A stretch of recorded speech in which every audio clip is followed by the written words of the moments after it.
কি করে করব বসবাস? সকাল থেকেই আমার হৃদয় জুড়ে প্রখর তৃষ্ণা, বুক পুড়ে যাচ্ছে অনবরত। ভাদ্রের জলধারা মুছতে ব্যর্থ হবে এই দাও দাও তেষ্টা জোড়াতে। বনপড়া সিংহলা হরিণের মতো অসহায় থাকাই দিগুনি চলছে এক মরুপথে। নেকড়ের মতো খেকে ওঠে রোদ আমাকে ভাবছে কাবাব রূপে।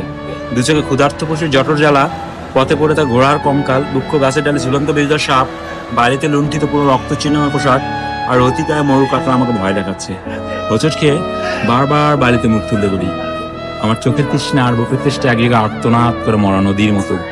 আজ তোমাকে দেখার সঙ্গেই হৃদয়ের দুকুল ছাপে যে গোটে তৃষ্ণা নিবের জলবায়ুতা। আমাদের দুজনে দুটি হাত পরস্পর চুম্বন ধারে ভাসতে দেখেছে। আমার মুখে আনন্দ সে ঝাপটা দেখতে মুগ্ধ হলে।